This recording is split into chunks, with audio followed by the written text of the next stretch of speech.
What's going on, everybody? Kalipus Tech here, coming back at you with another video. In this video, we're going to be doing a comparison between the Samsung Galaxy A23 and the Motorola Moto G Stylus 5G. So let's get started.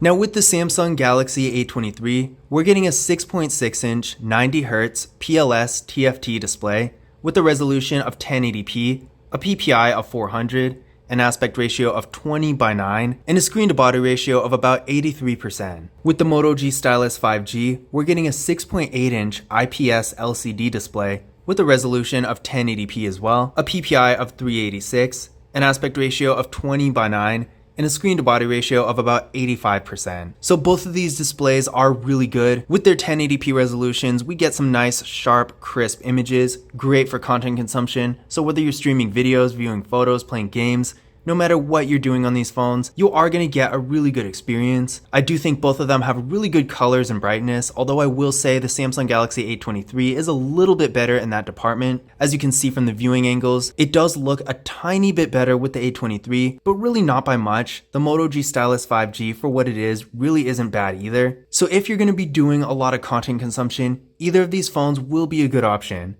And one thing I might add is that with the Moto G Stylus 5G, this phone clearly does have a larger display, and that is going to make things show up a little bit better when you're consuming content like streaming videos, stuff like that. And when you're reading, you're probably going to be able to see things a little bit better as well. So that is something to keep in mind. On the other hand, one advantage the A23 has over the Moto G Stylus 5G is that the A23 has a 90Hz refresh rate, which is going to make the movement on the screen a little bit faster and smoother. So obviously that's going to give you a better experience when you're doing stuff like streaming videos and playing games. And then when you're just navigating through the phone in general, you're going to get a more premium experience. Now these little things kind of balance each other out because they're not really huge game changers. It's not like one phone has a 1080p display and the other has a 720p display. Spec wise, these phones are really close, so I don't think you're going to go wrong with either of them. But if you'd rather have a slightly better quality, then the A23 is probably going to have an advantage here. Again, it's really a minuscule difference, but if you'd rather have a larger display, then the Moto G Stylus 5G might be a better choice. But again, despite their really few differences, both of these phones do have really great displays. Now for storage, both of these phones have 128GB of internal storage with microSD card expansion, so that's definitely a great amount of storage. But keep in mind there are some different variants out here for each phone. With the Samsung Galaxy A23, this is the international model and it does have 128GB, but there's another variant with 64, so keep that in mind. And then with the Moto G Stylus 5G, there is another variant that has 256GB. This specific phone in my hand is the Cricket model, and this only has 128, but if you get it unlocked through Motorola, I do believe that specific version is just the 256GB version, but again, the Cricket variant only has 128GB, and I do believe this is the case for several other carriers as well. But that being said, 128GB is still a great amount of storage, and that goes for both of these phones. So if you're a power user, if you have a bunch of apps and photos and videos, stuff like that, you're not going to go wrong with either of these phones. And even if you do fill up 128GB, you always do have the option for microSD card expansion, and that can really help out a ton too. Now there's no wireless charging with either of these phones, but we do have some fingerprint scanners. With the Samsung Galaxy A23, it's right here on the power key, and with the Moto G Stylus 5G, it's right here on the back. Now it's kind of interesting with this because both the Moto G Stylus 2021 and the Moto G Stylus 2022, so the phones released both before and after this one, do have fingerprint scanners on the power key instead, but the Moto G Stylus 5G does only have a fingerprint scanner on the rear. Now, it doesn't really matter, at least not to me, but it is an interesting design choice all the same. I kind of wonder why Motorola keeps switching it back and forth. But let's go ahead and give the fingerprint scanners a try, starting with the Samsung Galaxy A23. There we go, one more time. And there we go, real fast and responsive, no issues here. Now moving on to the Moto G Stylus 5G. There we go, one more time. And there we go. So as you can see, both fingerprint scanners are real fast and responsive. No issues here, they work really well. And also keep in mind that both of these phones do have Face Unlock in addition to this, so it's nice that we're getting two options to get into each phone here. Now taking a look at the camera setups, with the Samsung Galaxy A23, we got a water drop notch for the front facing camera, and this camera is 8 megapixels. On the back, we got a quad camera setup with a 50 megapixel main camera, a 5 megapixel ultra wide camera, a 2 megapixel macro camera, and a 2 megapixel depth sensing camera. With the Moto G Stylus 5G, we got a 16 megapixel front facing camera with a hole punch design. I definitely think the hole punch design looks a lot nicer, more modern, and just more premium than the water drop notch. I do think it's really time for Samsung to get rid of that water drop notch because all their phones that have hole punch designs, like for example the Samsung Galaxy A53 5G, those phones look so much better. So I do hope that in the future, they do start using the hole punch design for all their front facing cameras because the water drop notch, while it doesn't really look that bad on this phone, does look a little bit lower end and outdated. But back to the Moto G Stylus 5G, on the back here, we got a quad camera setup as well with a 48 megapixel main camera,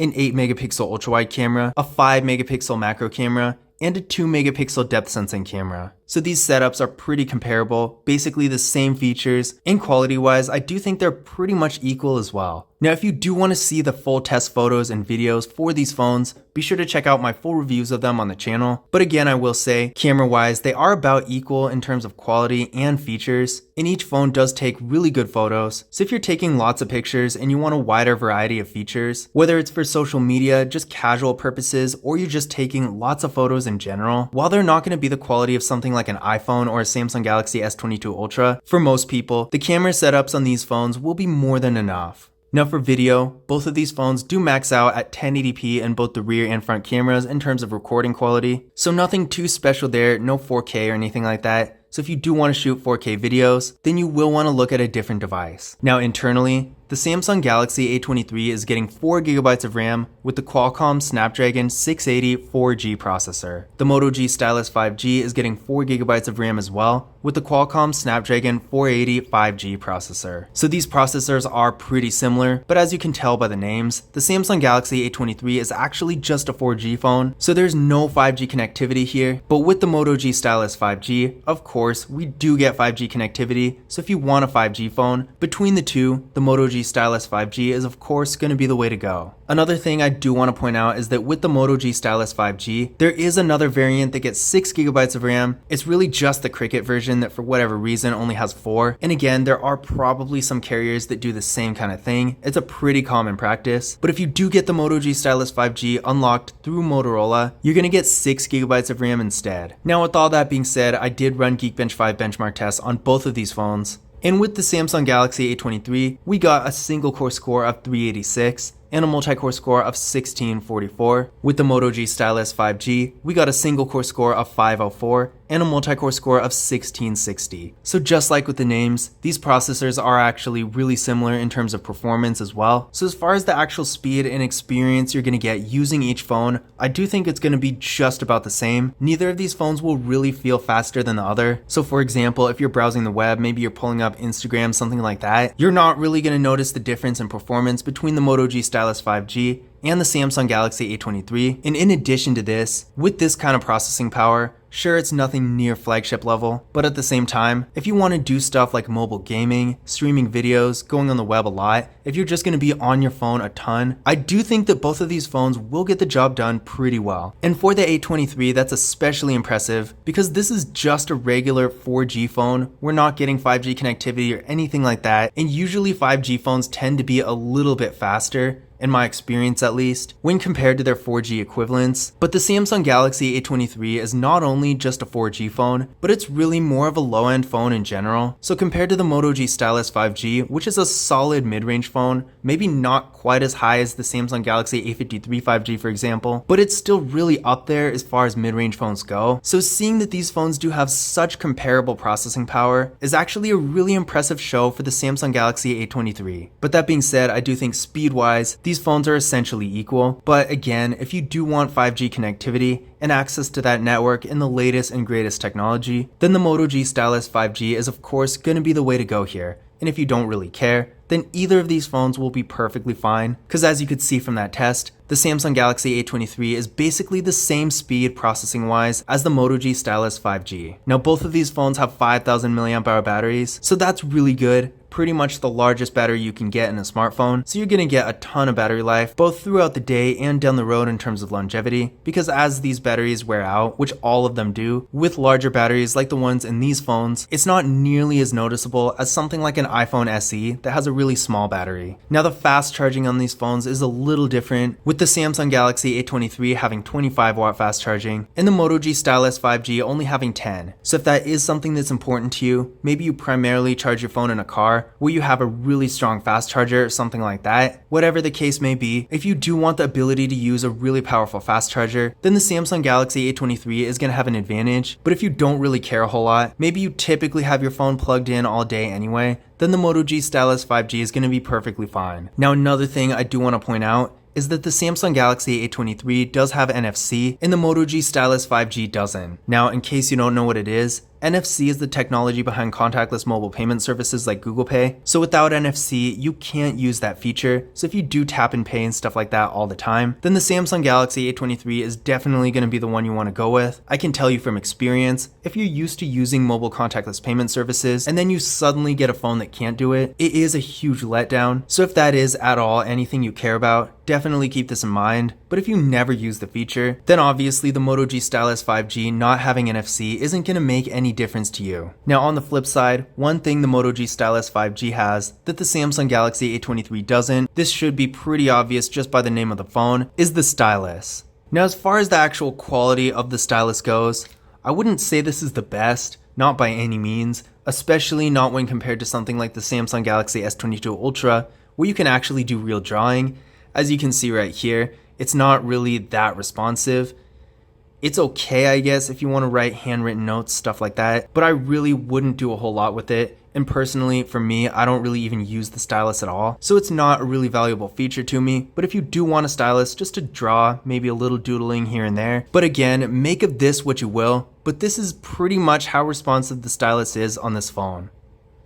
Another useful thing for the stylus is if you want to use it to navigate through the phone, it does work pretty well for that, but otherwise I don't think the stylus really is that much of a game changer. And again, if you're expecting the stylus to be at the level of something like the Samsung Galaxy S22 Ultra, then you are going to be disappointed. But in conclusion, which of these phones is better? Overall, when I think of the differences between these phones in general, I do think it's pretty evenly matched. Their displays are about the same, with the Samsung Galaxy A23 being just a little bit better in terms of quality, but the Moto G Stylus 5G having a noticeably larger display.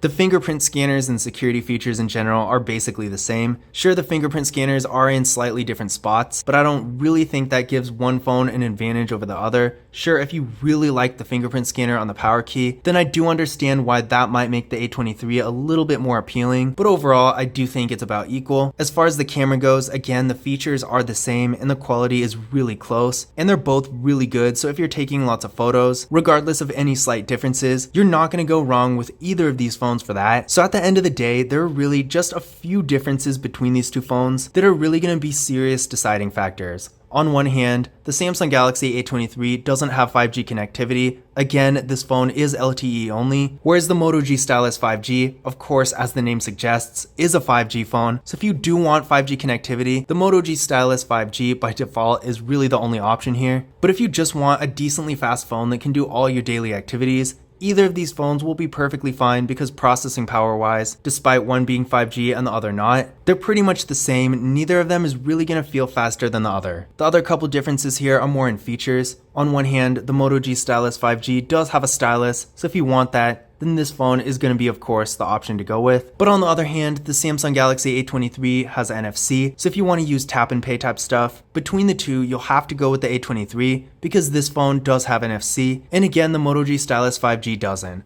Honestly, because of this, I would personally choose the A23 just because for me personally, NFC is such a useful feature and I wouldn't want to get a phone that doesn't have it. But again, if you don't use mobile contactless payment services, you have no reason to even care about NFC at all. But at the end of the day, these phones are so close that the decision on which one is going to be better really just depends on your usage. Overall, both the Samsung Galaxy A23 and the Moto G Stylus 5G are really good phones that provide a lot of value for the money. Now again, if you do want to learn more about either of these phones, be sure to check out my full reviews and tips and tricks videos for them on the channel. But I hope you enjoyed the video, and I hope you found this information useful as well. If you did, don't forget to give it a thumbs up and hit that subscribe button.